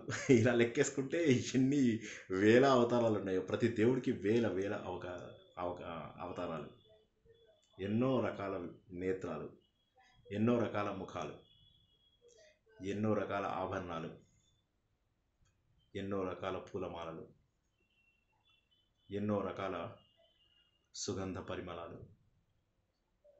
ఎన్నో పొట్టలు, ఎన్నో బాహువులు. ఇలా భగవంతుని చూస్తూ ఉన్నాడన్నమాట. ఎక్కడ చూసినా కూడా భగవంతుడి పైన రకరకాల మాలలు కనిపిస్తున్నాయి. ఏమిటిది? ఒకటి చూసేసరికి ఇంకొక మాల, ఇంకొక మాల, ఇంకొక మాల, ఇంకొక మాల. ఏదో ఒక గొప్ప పరిమళం వస్తుంది. ఎంతో ఆనందంలో అర్జునుడిని గురి చేస్తుంది. మత్తులోకి వెళ్ళిపోతున్నాడు అర్జునుడు. తనను తాను నమ్మలేనటువంటి స్థాయికి వెళ్ళిపోతున్నాడు. ఏమిటిదంతా? ఇంత ఉందని నాకు తెలియదు. ఇన్నాళ్ళ పాటు నేనున్నటువంటి ఈ జీవితమే శాశ్వతం అనుకున్నాను. నేనున్నటువంటి ఈ చిన్ని ప్రపంచము, ఈ బంధువులు, ఈ మిత్రులు, వీరే శాశ్వతం అనుకున్నాను. ఇదే నా ప్రపంచం అనుకున్నాను. నేను ఒక బావిలో కప్పలాగా ఆలోచిస్తున్నాను. ఇదా భగవంతుడి యొక్క రూపం? ఎన్ని కోట్ల జన్మల అదృష్టం నాది. అదిగో భగవంతుడి రూపం కనిపిస్తోంది. ఎన్నో ముఖాలు కనిపిస్తున్నాయి. కొన్ని ముఖాలు ఆనందంగా ఉన్నాయి, కొన్ని ముఖాలు క్రూరంగా ఉన్నాయి, కొన్ని ముఖాలు జంతువుల ముఖాలు, సింహం, పులి, గుర్రం, ఇలా రకరకాల రూపాలు. కొన్ని రూపాలు ప్రశాంతంగా ఉన్నాయి. ఆయుధాలు, రకరకాల ఆయుధాలు. నాకు తెలిసినటువంటి భగవంతుడికి కేవలం శంఖము, చక్రము, గద, పద్మము ఇవే కదా ఉన్నవి. ఒక కౌస్తుభమణి అనుకున్నాను. ఇన్ని రకాల మణులు ఉన్నాయా? శరీరం మొత్తము అలంకరణే. ప్రపంచంలో ఉన్నటువంటి బంగారము అంతా కూడా తీసుకొచ్చి ఆయనని అలంకరించారు. ప్రపంచంలో ఉన్నటువంటి చెట్లన్నీ కొట్టేసినా కూడా వాటి నుంచి వచ్చేటటువంటి పూలన్నీ కూడా మాలల్లాగా కడితే అవి భగవంతుడి మెడలో వేశారా? ఏమిటి వాసన? ప్రపంచంలో ఎప్పుడూ కూడా దొరకనటువంటి సుగంధ పరిమళం. ఇది పారిజాతమా, మల్లేనా, గులాబీనా, సంపెంగ, బంతి, చామంతి, అన్ని రకాల పుష్పాల యొక్క సుగంధాన్ని దాటినటువంటి ఈ గంధం ఏమిటి? ఇన్ని రకాల బాహువులు, ఇన్ని రకాల ఆయుధాలు, ఇన్ని రకాల ముఖాలు. అర్జునుడు ఆశ్చర్యపడుతున్నాడు. అలా చూస్తూ ఉంటున్నాడు. ఈ అనంతమైనటువంటి రూపమంతా కూడా ఈశ్వరుడిది. విరాట రూపమంతా కూడా ఆ భగవంతుడిది. అలా చూస్తున్నాడు. సర్వత్రా ఉన్నటువంటి భగవంతుడు. తను ఎక్కడ చూడాలో అక్కడ చూస్తున్నాడు. భగవంతుడు ఎలా ఉన్నాడు? కాంతివంతంగా ఉన్నాడు. ఒక సూర్యుడి వెలుతురులో మనం ప్రతి వస్తువుని చూడగలుగుతాం. ఇద్దరు సూర్యులు ఉన్నారనుకుందాం. ఒకసారి కళ్ళు మూసుకుని ఊహించుకోండి.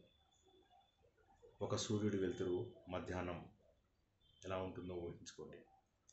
అటువంటివి 2 సూర్యులను ఊహించుకోండి. అలాంటిది వందలాది సూర్యులను ఊహించుకోండి. అలాంటి వేలాది సూర్యులను ఊహించుకోండి. అంత కాంతివంతమైనటువంటిది, అంత తేజవంతమైనటువంటి ఆ స్వరూపాన్ని చూస్తున్నాడు అర్జునుడు. విరాట రూపం కనిపిస్తుంది అర్జునుడికి, ఆనందపడుతున్నాడు.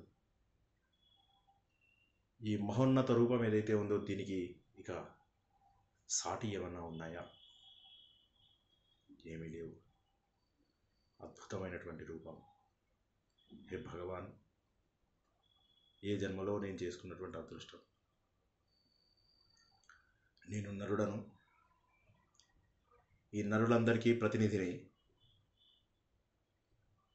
నీలో ఒకరమైనటువంటి మేము మమ్మల్ని మేము చూసుకుంటున్నామా, లేక మాకు ప్రత్యేకంగా ఉన్నటువంటి రూపమా ఇది ఏ రూపం? అలా ఆశ్చర్యపోతున్నాడు అర్జునుడు. సంభ్రమ, ఆశ్చర్యం. ఒకవైపు చూసినట్లయితే ఆనందం, మరొక వైపు చూసినట్లయితే కొంత భయం కూడా కలుగుతుంది. ఎక్కడ చూసినా కూడా దేవదేవుడే.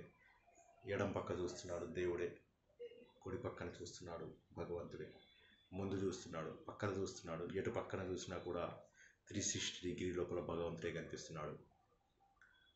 14 బ్రహ్మాండాలు ఉన్నాయి, అందులోపల వేలాది ఇంకా చిన్న చిన్న బ్రహ్మాండాలు ఉన్నాయి, గెలాక్సీలు ఉన్నాయి అని చెప్పి తెలుసుకున్నాం. అన్ని గెలాక్సీలు ఒక్క దగ్గర కనిపిస్తున్నాయి.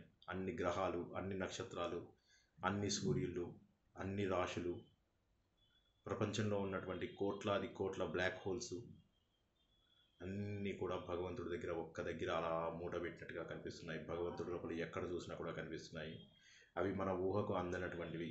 ఎందుకంటే మన కళ్ళకు ఒక పరిమితి ఉంది, కానీ అర్జునుడి కళ్ళకు పరిమితి లేదు. మనందరము అర్జునుడి కళ్ళతోని ఆ భగవంతుడి యొక్క రూపాన్ని చూడడానికి ప్రయత్నం చేద్దాం. ఈ ఒక్క రూపం చాలా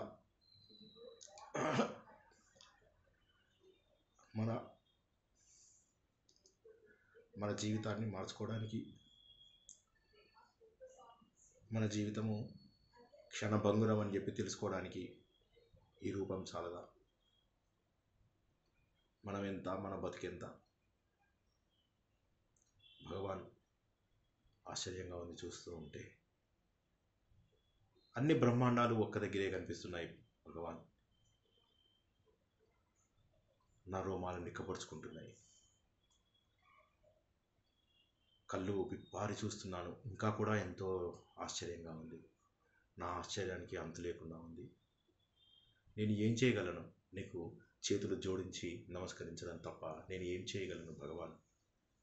ఇన్ని రోజులు నూతిలో కప్పలాగా నాకు తెలిసినదే ఈ ప్రపంచం అనుకున్నాను.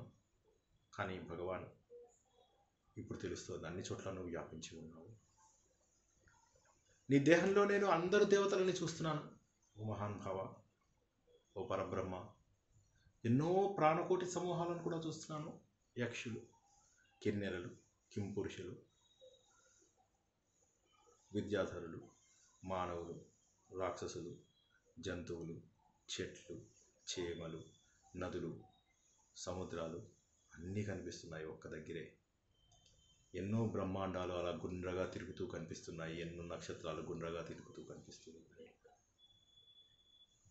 అన్ని చోట్ల కూడా ఎక్కడ చూసినా కూడా భగవంతుడే వ్యాపించి కనిపిస్తూ ఉన్నాడు. ఇది సామాన్యులు గుర్తుపట్టేటటువంటి విషయమా? సామాన్యులు గుర్తించే విషయమా? లెక్కలేనటువంటి చేతులు, లెక్కలేనటువంటి ఉదరాలు. హే భగవాన్, అందుకే అంటారా, ఏ పొట్టకు పెట్టినా నీకు పెట్టినట్టే, ఏ పొట్టను కొట్టినా నిన్ను కొట్టినట్టే. ఇన్ని ఉదరాలు, ఇవన్నీ ఒక్క ఉదరాలు కాదు, మా అందరి ఉదరాలు. ఈ చేతులు కూడా ఒకరివి కాదు, అందరివి. సహస్ర శీర్ష పురుష సహస్రాక్ష సహస్రపాద. ఎన్నో శిరస్సులు, ఎన్నో నేత్రాలు, ఎన్నో బాహువులు, ఎన్నో ఉదరాలు, ఇవన్నీ కనిపిస్తూ ఉన్నాయి భగవాన్. అనంతమైనటువంటి రూపాలు అన్ని దిశలలో చూస్తున్నాను. 360 డిగ్రీలలో ఎక్కడ చూసినా కూడా నిన్నే చూస్తున్నాను. నీ యొక్క స్వరూపం ఏమిటో నాకు తెలియడం లేదు. నువ్వు ఎక్కడ ప్రారంభమయ్యావో, ఎక్కడ నీ మధ్య భాగమో, ఎక్కడ నీ అంత్యభాగమో అనేటటువంటివి తెలియవు. ఇవే కదా మేము విష్ణు సహస్రనామంలో తెలుసుకుంటున్నటువంటివి. భగవాన్, సర్వత్రా వ్యాప్తి చెందిన నిన్ను ఎక్కడ ఉన్నావు అని చెప్పను. అన్ని చోట్ల నువ్వే ఉన్నావు. నీ లోపలే సకల జీవరాశులు కనిపిస్తున్నారు.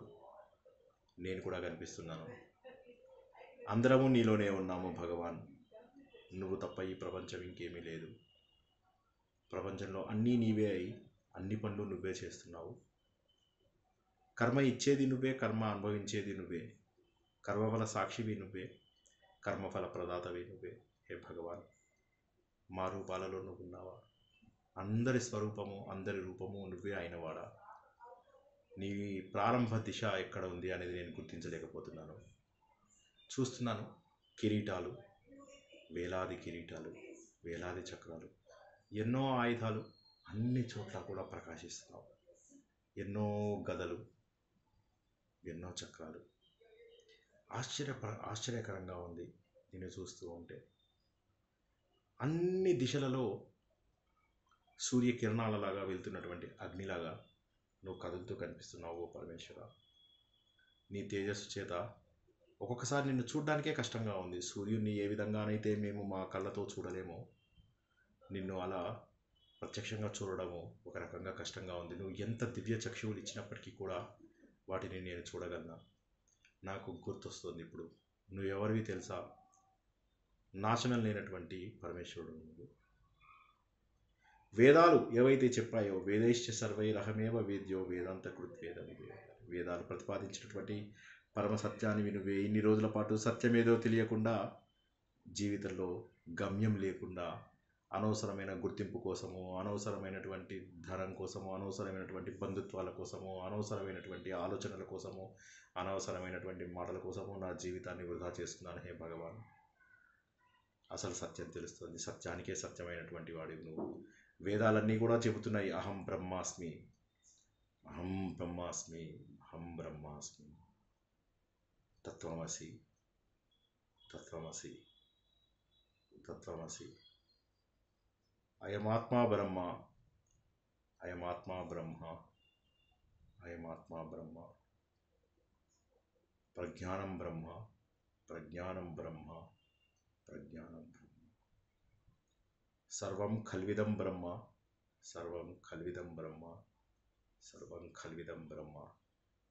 వేదాలలో ఉన్న సత్యం నాకు ఇప్పుడు అర్థమైంది భగవంతుడా. నిన్ను ఒక రూపంలో పూజించవచ్చు, అనేక రూపాలలో పూజించవచ్చు, నిరాకారంలో పూజించవచ్చు, నా హృదయంలోనే పూజించవచ్చు. భగవంతుడా, ఈరోజు నేను గుర్తించాను అసలైనటువంటి సత్యం ఏది. వేదాలలో ఏం చెప్పాడో నాకు తెలుస్తుంది. నీకు ఆది, మధ్యము, అంతము ఇవన్నీ లేవు. నువ్వు ఈ సనాతన ధర్మానికి రక్షించేవాడివి నువ్వే. నువ్వే నిత్యము శాశ్వతమైనటువంటి సర్వ ఉత్కృష్టమైనటువంటి భగవంతుడవు నువ్వే. ఈ సమస్త సృష్టికి లయకు, పోషణకు కారణమైనటువంటి వాడివి, ఆధారభూతుడైనటువంటి వాడివి నీవే. ఆశ్రయ పురుష, ఇవన్నీ మనం తెలుసుకున్నాం. ప్రధాన పురుష, ప్రధాన ప్రకృతి, పురుష పురుషుడు, ప్రకృతి పురుషులకు ఈశ్వరుడు అయినటువంటివి భగవంతుడా. నిన్ను నేను గుర్తించగలుగుతున్నాను. నీ శక్తి అపరిమితమైనటువంటిది ఓ భగవంతుడా. నీకెన్నో బాహువులున్నాయి, సూర్యచంద్రులే నీ నేత్రాలు, అగ్ని నీ నోరు, నీ నాలుక వరుణుడు. సమస్త సృష్టిని నీ తేజస్సుతోటే నువ్వు సాలెపురుగులాగా సృష్టించావు. అటువంటి ఈ ప్రపంచాన్నంతా కూడా ఉత్తేజపరుస్తున్నటువంటి నిన్ను నా కళ్ళ ఎదురుగా దర్శిస్తున్నాను. నా చూపులలో నువ్వే, చూపు బయట నువ్వే, చుట్టూ నువ్వే, పైన నువ్వే, కింద నువ్వే, ప్రతి చోట కూడా నువ్వే కనిపిస్తున్నావు. ఆశ్చర్యంగా ఉంది భగవంతుడా.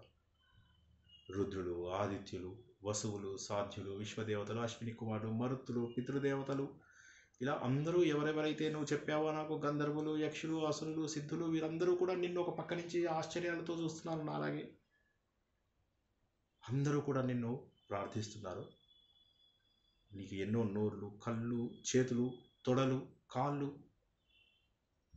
ఉదరాలు, భయంకరమైనటువంటి పళ్ళతోటి నువ్వు కనిపిస్తున్నావు. ఎన్నో కోరలు కూడా కనిపిస్తున్నాయి ఓ భగవాన్. నీ మహా అద్భుతమైనటువంటి ఈ స్వరూపము, వాటిపైన నాకు పూజ్యభావమే కాదు, ఈ ప్రపంచ లోకాలు కూడా పూజ్యభావంతో నీకు నమస్కరిస్తున్నాయి. కానీ భగవాన్, నేను భయకంపితుడనవుతున్నాను. నాకు భయం ఎందుకో మొదలైంది. ఇప్పటి వరకు నిన్ను చూస్తున్నది వేరు, ఇప్పుడు నాకెందుకో కొద్దిగా భయం అనిపిస్తుంది. ఆకాశాన్ని తాకుతున్నావు నువ్వు, ఎన్నో వర్ణాలతోని ప్రకాశిస్తున్నావు, అన్ని నోర్లు తెరిచి కనిపిస్తున్నాయి. అది ఎలా ఉందంటే ఒక పెద్ద అగ్నిగుండం. అది విశాలమైనటువంటి అగ్నిగుండం ఏదైతే ఉందో, అగ్నిగుండం లాంటి నీ కళ్ళు, నీ స్వరూపాన్ని, నీ నోరుని చూసి నాకు భయంతో గుండె అదిరిపోతుంది. నేను ధైర్యాన్ని కోల్పోతున్నాను, నా మానసిక ప్రశాంతత కోల్పోతున్నాను భగవంతుడా. ప్రళయకాలం లోపల కనిపించేటటువంటి ఒక గొప్ప అగ్ని, ప్రళయకాలం లోపల అనంతుడు విష జ్వాలలని కురిపిస్తూ ఉంటాడు. ఆ జ్వాలలు నాకు కనిపిస్తున్నాయి. భయంకరమైనటువంటి దంతాలతోటి, ఎన్నో నోర్లతోనే ఉన్నటువంటి నిన్ను చూసిన తర్వాత నేను ఎక్కడి నుంచి వెళ్ళాలి, ఎక్కడికి వెళ్ళాలి, ఎక్కడ ఉన్నాను అనేది మర్చిపోతున్నాను. ఓ భగవంతుడా, నీవే జగత్తుకి ఆశ్రయము, నాపైన దయ చూపు, నన్ను కాపాడు.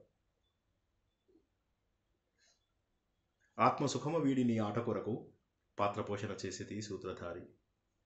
విశ్రమించదని పాదం ఆశ్రయించి పరమకరుణాంతరంగా శ్రీపాదరంగా. జై శ్రీకృష్ణ. అద్భుతమైనటువంటి విశ్వరూపాన్ని తెలుసుకుందాం. చాలా గొప్పదైనటువంటిది ఈ అధ్యాయము. ఈ అధ్యాయాన్ని మనం ఎన్నోసార్లు ధ్యాన రూపంలో కూడా చేసుకున్నాము.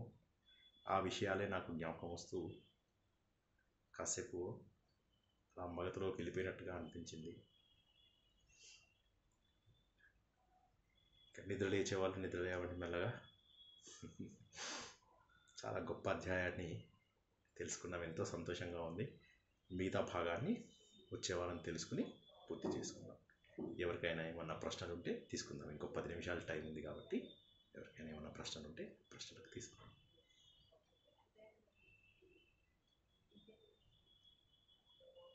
విశ్వరూపాన్ని సందర్శించినట్టుంది సార్ మీరు చెప్తుంటే, అలాగా కళ్ళు మూసుకొని. చాలా బాగుంది, అలా వర్ణిస్తుంటే మేము అలాగా ఊహించుకుంటుంటే చాలా బాగుంది sir. Thank you thank you. అందరూ కూడా ఇది రికార్డు పెట్టిన తర్వాత అలా వింటూ దాన్ని ప్రాక్టీస్ చేయండి. ధ్యానంకి ఇదొకటి చాలా అద్భుతమైనటువంటి ప్రాక్టీస్. మనం ఒకసారి మెడిటేషన్ చేస్తూ చేస్తూ ఏం నేర్చుకున్నాను తెలుసా? తిరుపతికి తీసుకెళ్ళి తిరుపతి లోపల వెంకటేశ్వర స్వామిని చూస్తూ ఒక్కసారిగా మళ్ళీ మనము విశ్వరూపం చూసాం వెంకటేశ్వర స్వామి నుంచి. సో అలా కూడా ఇలాగ మనం కొత్త కొత్త టెక్నిక్స్ ద్వారా మనసుని నిగ్రహించుకునే అవకాశాలు. ఎందుకంటే ఇప్పటి వరకు ఉన్నటువంటి అనుమానాలు, ఇప్పటి వరకు ఉన్నటువంటి సందేహాలు ఇక మనకు లేవు. ఎందుకంటే భగవంతుడు ఉన్నాడు అని ఖచ్చితంగా నమ్మాలి. ఎప్పుడైతే భగవంతుడు ఉన్నాడు అని ఖచ్చితంగా నమ్ముతామో అప్పుడు మనం తప్పులు చేయడం అనేటటువంటిది తగ్గిపోతుంది. ఒకటి. రెండవది ఏంటి, మనలో ఉన్నటువంటి అజ్ఞానము మెల్లమెల్లగా దూరం అవుతూ ఉంటుంది. నేను ఇంతకుముందు ఏం చెప్పాను, ఒక్కొక్క మెట్టు ఎక్కుతున్నప్పుడు అర్జునుడిలో వచ్చినటువంటి మార్పు. మొదటి అధ్యాయంలో అర్జునుడు తమస్సులో ఉన్నాడు, మనమందరం ఇప్పుడు తమస్సులో ఉన్నాం. రెండవ అధ్యాయంకి వచ్చేసరికి అర్జునుడు రజస్సు తర్వాత సాత్వికుడు, భగవంతుడి దగ్గర జ్ఞానయోగాన్ని తీసుకున్నాడు. మూడో అధ్యాయం వచ్చేసరికి డ్యూటీ ఎందుకు చేయాలి అనేది తెలుసుకున్నాడు. 4, 5 అధ్యాయాలు వచ్చేసరికి కర్మని ఎలా చేయాలి, కర్మను యజ్ఞ రూపంలో చేయడము, ఫలితాలు ఆశించకుండా ఉండడం, ఇవన్నీ నేర్చుకున్నాడు. 6వ అధ్యాయంలో ఇవి చేయడానికి ఒక గొప్ప ఆయుధాన్ని ధ్యానయోగము, మెడిటేషన్ ద్వారా తెలుసుకోగలిగాడు. 7 నుంచి మొదలైంది ఒక గొప్ప ప్రయాణం. 7వ అధ్యాయం నుంచి అన్ని భగవంతుడి పైన వదిలేస్తే ఎంత సుఖంగా ఉంటుంది. ఈ ప్రపంచంలో ఉన్నటువంటి ప్రతి వస్తువు నీదనుకుని మురిసిపోతున్నావా? కాదు, ఇవన్నీ కూడా నావి. ఈ ప్రపంచం మొత్తం సృష్టి చేసింది నేను అని చెప్పేసి భగవంతుడు ఏ విధంగా మరణ సమయం ఎలా జరుగుతుంది, పుట్టుక ఎలా జరుగుతుంది, మనువులు ఎంతమంది, యుగాలు అన్నీ కూడా చెప్పాడు. టైం, స్పేస్, తర్వాత మెటీరియల్, ఇవేవైతే మనం విష్ణు సహస్రనామంలో తెలుసుకుంటున్నామో ఆ టీఎస్ఎంని ఇక్కడ చెప్తున్నాను. ఆయన టైం ఎలా సృష్టించాడు, తను స్పేస్ ఎలా సృష్టించాడు, మెటీరియల్ ఎలా సృష్టించాడు, ఈ విషయాలన్నీ కూడా భగవంతుడు అద్భుతంగా తెలియజేశాడు మనకు. తెలియజేసి అలా ముందుకు తీసుకెళ్ళాడు. 7, 8, 9 అధ్యాయాలకు వచ్చేసాం. 10వ అధ్యాయం లోపల తన యొక్క నిదర్శనాలను చూపించాడు. తను విశిష్టంగా కనిపించేటటువంటి ప్రదేశాలను చూపించాడు. ఈ అధ్యాయం 11వ అధ్యాయం లోపల తన పూర్తి స్థాయి విశ్వరూపాన్ని చూపిస్తున్నాడు. ఇది సామాన్యులకు అందేది కాదు, ఇది కేవలం మనం ఊహల ద్వారా మాత్రమే గుర్తించగలము. కాబట్టి అందరూ కూడా కళ్ళు మూసుకొని అలా వింటూ భగవంతుడి యొక్క రూపాన్ని ఊహించుకుంటూ ప్రపంచమంతా వ్యాప్తి చెందినటువంటి ఆ భగవంతుడిలో మనం ఒక భాగము. సముద్రంలోని నీటి బిందువులాగా భగవంతుల్లో మనం భాగము. మనం గుర్తించింది ఏంటంటే మనలోని దైవత్వాన్ని ఆవిష్కరించుకోవడమే ఈ జీవితము. మనలోనే ఉన్నాడు ఆ దేవుడు. ఆ దేవుడిని మన లోపల గుర్తించగలిగేటటువంటి స్థాయికి వెళ్ళాలి.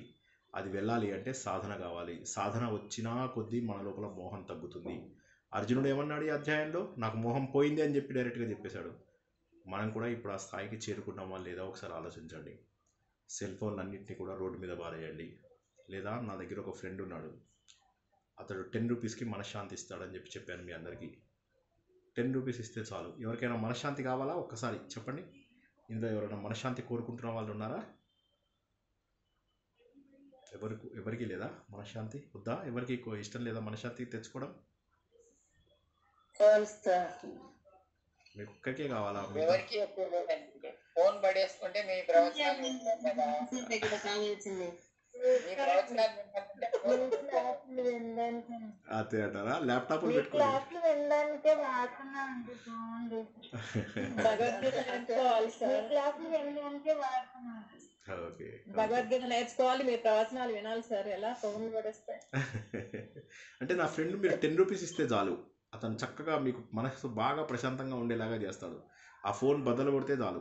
మంచిగా అతను ఏం చేస్తాడు, ఒక పెద్ద సుత్తిది కొనుక్కున్నాడు. ఆ సుత్తి కూడా ఏమైందంటే ఈ మధ్య అది మార్చాల్సి వచ్చింది. ఎన్ని ఫోన్లు పగలు కొట్టేశాడంటే చాలా అవసరం. మనం కూడా అనవసరమైనటువంటి మాటలు, అనవసరమైనటువంటి పనులు తగ్గించుకోగలిగితే ఆనందంగా ఉండగలుగుతాం. ఎంత వీలైతే అంత, రోజుకి ఒక కాలు. మెల్లమెల్లగా దాన్ని తగ్గించుకుని ఏం చేస్తాము, వారం రోజులకి ఒకసారి ఒక 5 నిమిషాలు 3 నిమిషాలు విచ్చలవిడిగా మాట్లాడుకోవచ్చు. ఒక 10 మందికి కాల్ చేసి, అంటే 30 సెకండ్లు ఒక్కొక్కరికి ఇచ్చుకున్నట్లయితే ఒక 6గురికి 7గురికి కాల్ చేసుకోండి వారానికి ఒకసారి. చేసుకొని అలా ఉండి ఎమర్జెన్సీ కాల్స్ తప్ప మిగతావన్నీ వదిలేయండి. లేదా బజాజ్ ఫైనాన్స్ వాడు ఎలాగూ లోన్ వాడు ఎలాగూ కాల్ చేస్తాడు కాబట్టి అవి మీరు కొన్ని వదిలేసేయచ్చు. ఇంకా బంధువులని, మిత్రులని మెల్లమెల్లగా తగ్గించుకుంటూ రండి. అనవసరమైనటువంటివి వెళ్ళకండి. ఎక్కడెక్కడైతే మీకు మనశ్శాంతిగా ఉండదో అక్కడి నుంచి పక్కకి వెళ్ళిపోండి. చాలా సులభంగా. నిన్న ఎన్నో విషయాలు తెలుసుకున్నాం కదా. ప్రశాంతత కావాలి అంటే అనవసరమైన విషయాలకి దూరంగా ఉండాలి. మళ్ళీ చెబుతున్నాను, ఎవరి దగ్గర మనం కరెక్ట్ అని ప్రూవ్ చేసుకోలేము. కాబట్టి ఏంటంటే అక్కడి నుంచి పక్కకి వెళ్ళిపోవడమే చాలా సులభంగా. ఎందుకంటే ఆధ్యాత్మిక మార్గంలో వెళ్తున్నప్పుడు ఏమనిపిస్తుందంటే, అయ్యయ్యో ఈ చిన్న విషయాల కోసం ఒక జీవితాన్ని మొత్తం నాశనం చేసుకున్నానా, ఏ చీమగానో దోమగానో పుడతానా అని. అర్జునుడికి ఇప్పుడు తెలుస్తోంది. ఒక పెద్ద జలాశయం ముందు ఒక చిన్న వాటర్ బాటిల్ కోసం మనం కక్కుర్తి పడుతున్నాం. ఒక గొప్ప జలాశయం మన ఎదురుగా ఉంది విశ్వరూపంలో. ఆ విశ్వరూపాన్ని వదిలి ఎందుకు మనము దినదినము దుఃఖం అందుకుంటున్నాం? జై శ్రీకృష్ణ. ఎవరికైనా ప్రశ్నలు ఉంటే తీసుకుందాం, లేకపోతే రేపు మళ్ళీ ఇదే విశ్వరూపం గురించినటువంటి విషయాలు ఇందులో చెప్పారు. జై శ్రీకృష్ణ. వేణుగోపాల్ గారు చెప్పండి. చెప్పండి. ఏమనుకోకుండా నేను మాట్లాడతాను సార్. అయ్యో చెప్పండి. 18 అధ్యాయాలు 18 క్లాసులు. అంటే ఫస్ట్ క్లాసు, సెకండ్ క్లాసు, అంటే విద్యార్థి దశలో మనం ఐబీసీలు ఆకాలు నేర్చుకునేది. అంటే లాస్ట్కి డిగ్రీ, అంటే ఒక దాంట్లో పాస్ కావాలి. ఎక్కడ అడిగినా కరెక్ట్. ప్రతి దాంట్లో 1వ తరగతి పాస్ అయిన తర్వాతనే 2వ తరగతి పోవాలి. 2వ తరగతి పోయినప్పుడు 3వ తరగతి. అంటే మైండ్లో పూర్తి కూర్చోవాలి. ఇంకా దాన్ని మించినే లేదు. కరెక్ట్. అప్పుడు మోక్ష సన్యాసం యోగం రావాలంటే, దాన్ని ఆచరించాలంటే ఒక్క సూది మోపినంత కూడా తప్పు చేయవు. కరెక్ట్. అప్పుడు మోక్షం మనకు వచ్చేది. కరెక్ట్. మనం భగవద్గీత చదువుతున్నాం, మానవుల్లో కలిసిపోతున్నాం, అంతే మాయలో పడిపోతూనే ఉన్నాం. కానీ అది తీరాలంటే ఎట్లా నాకు ఒకటి మనసులో పడిపోయింది. అందుకోసమే కానీ జ్ఞాపక శక్తి తగ్గింది నాకు. అది ఒకటి. అది అందుకే ఇవన్నీ ఏంటంటే నేను ఎక్కువ మందికి చెప్పేది ఏంటంటే, వీలైనంత తొందరగా ప్రారంభించగలిగితే జీవితంలో ప్రారంభించినట్లయితే ఆ ఎదుగుదల కూడా వీలైనంత అంటే ఏ 15 ఏళ్ళకో 20 ఏళ్ళకో అవసరం అని కాదు, అప్పుడు కూడా అవసరమే ఇది. కానీ ఒకటి ఏంటంటే ఒక 45-50 ఏళ్ళ నుంచి విరక్తి, అట్లీస్ట్ వైరాగ్య భావన, మనం ఏదైతే వైరాగ్య సాధన అని చెప్పేసి చేసుకుంటున్నామో ఒక 4-5 వారాలుగా, ఈ వైరాగ్య భావన, వైరాగ్య సాధన అనేటటువంటిది ఎంత తొందరగా ప్రారంభించగలిగితే అంత లాభం. ఎంత తొందరగా చిన్నప్పటి ప్రారంభించి నుంచి నేర్పించాలి సార్ పిల్లలకు. పిల్లలకు అవి పిల్లలకు నేర్పించాం, మాత్రం కానీ వైరాగ్యం వాళ్ళకి నేర్పించాల్సిన అవసరం లేదు. అది ఎనిసిరికి అర్థం అయిపోయి వాళ్ళకు. అది 50 ఏళ్ళకి చదివినది ముందు మళ్ళా రిపీట్ వస్తుంటది. కరెక్ట్. ముందు నేర్చుకునేది ఎనిసి రిపీట్ వస్తుంటది వాళ్ళకి. అవును అవును ముందు అది ఆలు మర్చిపోలేము, ఏబిసిడీలు మర్చిపోలేము కదా. కరెక్ట్. అది నేను చెప్పేది. అవును. జై శ్రీకృష్ణ. ఇంకెవరైనా ఏమన్నా మాట్లాడతారా? Wake up wake up.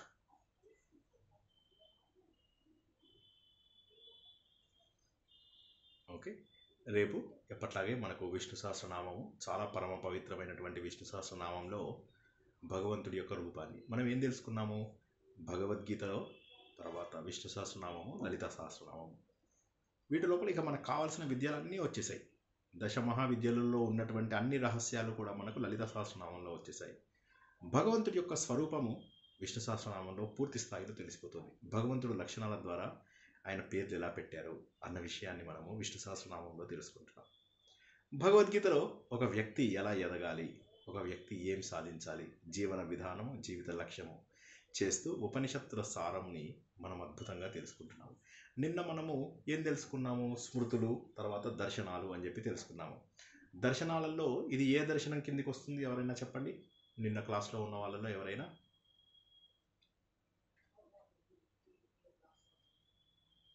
భగవద్గీత ఏ దర్శనం కిందికి వస్తుంది?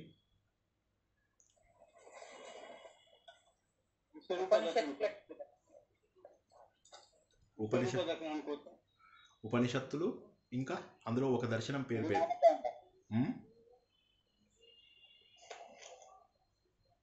నిన్నటి క్లాసు ఎవరు చూసినట్టు లేరు, రెండవసారి చూసినట్టు లేరు కదా. ఎవరైనా 6 దర్శనాల పేర్లు చెప్పండి ఒకసారి, చెప్తాను నేను. ఉత్తర మీమాంస, కరెక్ట్. ఎవరైనా 6 పేర్లు చెప్పండి ఎవరైనా. కపిలుని సాంఖ్యము, పతంజలి యోగ శాస్త్రము, గౌతముని న్యాయశాస్త్రము, వైశేషికము, పూర్వమీమాంస, ఉత్తర మీమాంస. కరెక్ట్. ఇప్పుడు ఉత్తర మీమాంసని ఏమంటారో ఒకసారి చెప్పండి. ఉత్తర మీమాంస బ్రహ్మసూత్రాలు, భగవద్గీత, ఉపనిషత్తులు అంటారు. అందించింది భావన. కరెక్ట్. సో బ్రహ్మసూత్రాలు అని ఏదైతే అంటారో దాన్ని ఉత్తర మీమాంస అంటారు. ఓకేనా? ఆ ఉత్తర మీమాంసలో ఉన్నటువంటిది కొంత సులభమైనటువంటిది, అంతకంటే సులభమైనటువంటిది భగవద్గీత. ఈ రెండింటికంటే కష్టమైనటువంటిది డైరెక్ట్గా ఉపనిషత్తులు చదువుకోవడం. ఏది ఏమైనా మనం ప్రతి వారము ఒక ఉపనిషత్ కథ తెలుసుకుంటూ ఉన్నాము. ఉపనిషత్ జ్ఞానము పూర్తిగా ఈ 2 సంవత్సరాల పాటు జరిగేటటువంటి వేద జ్ఞానం ఏదైతే ఉందో ఆ వేద జ్ఞానంలో పూర్తి వేద జ్ఞానము, వేదసారము, అందులోపల ఉపనిషత్తులతో సహా ఏ శ్లోకాలు వదలకుండా వీలైనంత వరకు నేర్చుకుందాం. అందరూ కూడా శ్రద్ధ చూపించాలి. ఇంకేమన్నా ప్రశ్నలు ఉన్నాయా ఎవరికైనా ఏమన్నా? అటువంటిది రేపు మనము విష్ణు సహస్రనామం తెలుసుకోబోతున్నాం. మళ్ళీ భగవంతుడి యొక్క పేరు, ఆ పేరు ఎందుకు వచ్చింది అంటే భగవంతుడి యొక్క లక్షణాలను బట్టి. కాబట్టి భగవంతుడు విష్ణుమూర్తేనా? కాదు. అవి విష్ణు సహస్రనామాలే అనాలా? అవసరం లేదు. దేవుడి సహస్రనామాలు అనొచ్చా? అనొచ్చు. మరి దేవుడైతే విష్ణుమూర్త, శివుడా, అమ్మవారా, కుమారస్వామ, సూర్యుడా, అందరూ ఒక్కొక్క కల్పంలో ఒక్కొక్క పరబ్రహ్మ. అవన్నీ కూడా మనం రేపు భగవంతుడి లక్షణాలు మరిన్ని తెలుసుకుందాం. 1 మినిట్లో ఎవరికి ఏం ప్రశ్న లేకపోతే ఈరోజు ముగించుకుందాం. ఇంకేమైనా ప్రశ్నలు ఉన్నా, ఫీడ్బ్యాక్ ఉన్నా అడగండి. సార్ ఆఫ్టర్నూన్ క్లాసెస్ ఏవైనా టైమింగ్స్ ఉంటే చెప్పండి సార్. అదే రేపు పెడదాం అనుకున్నాం, కానీ నాకు ఒక చిన్న పని వచ్చింది, పర్సనల్ పని. అన్నయ్య ఆరోగ్యం గురించి ఒకటి చిన్నది వచ్చింది. మా పెద్దన్నయ్యకి ఒక టెస్ట్కి తీసుకెళ్ళాలన్నమాట. సో అది నాకు ఖచ్చితంగా 3-4 గంటలు పడుతుంది. సో అందుకని రేపు చేద్దాం అనుకున్నా కుదరలేదు. చూద్దాం, వచ్చే వారమే మనము ఇంకొక ఎక్స్ట్రా క్లాస్ తీసుకోవడానికి ప్రయత్నం చేద్దాము. సో ఏదైతే మనము జాతకాలది ఇప్పుడు తర్వాత స్థాయికి వెళ్తున్నాం. లగ్నం చూడడం అయిపోయింది కదా, ఇప్పుడు దశలు ఇవన్నీ ఎలా చూడాలి, తర్వాత మంచి గ్రహాలు, చెడు గ్రహాలని ఎలా టేబుల్లో వేసుకోవాలి, ఇవన్నీ ఈ వచ్చే ట్యూస్డే నాటి క్లాస్ లోపల తెలుసుకుంటాం. ఇంకా ఏమైనా ప్రశ్నలు ఉన్నాయా? కాస్త వైరాగ్య సాధన చేయండి. అందరూ ఇంత కష్టపడి నేర్చుకుంటున్నారు కదా, ఇంత సమయము. ఉదాహరణకు ఒక వ్యక్తి 4th క్లాస్ చేశాడు, 5th క్లాస్కి వచ్చాడు. 4th క్లాస్లో చెప్పినవన్నీ మర్చిపోయాడు అనుకోండి, జీవితంలో 1 సంవత్సరం వృధా అయిపోయినట్టే కదా. అది గుర్తుంచుకుని ఒక్కొక్క మెట్టులో మనం ఏం నేర్చుకున్నాము, ఇది మన జీవితానికి ఎలా ఉపయోగపడుతుంది, అనుకుంటూ ముందుకెళ్తే చాలా బాగుంటుంది.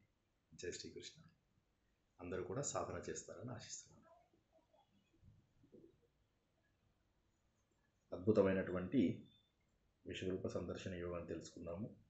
భగవంతుడు సర్వత్రా వ్యాపించి ఉన్నాడని, ఆ భగవంతుడిని మనము హృదయంలోనే దర్శించవచ్చని, దానికి సంబంధించినటువంటి ధ్యానము చేసినట్లయితే, దానికి సంబంధించినటువంటి సాధన చేసినట్లయితే ఆ భగవంతుని మనలో దర్శించగలిగే శక్తి మనకు వస్తుందని, ఆ శక్తి భగవంతుడు మనందరికీ ఇవ్వాలని ఆశిస్తూ ఈరోజు ప్రవచనాన్ని ఇక్కడికి ముగించుకున్నాం. జై శ్రీకృష్ణ. జై శ్రీకృష్ణ. జై శ్రీ జై శ్రీకృష్ణ సార్. జై కృష్ణ.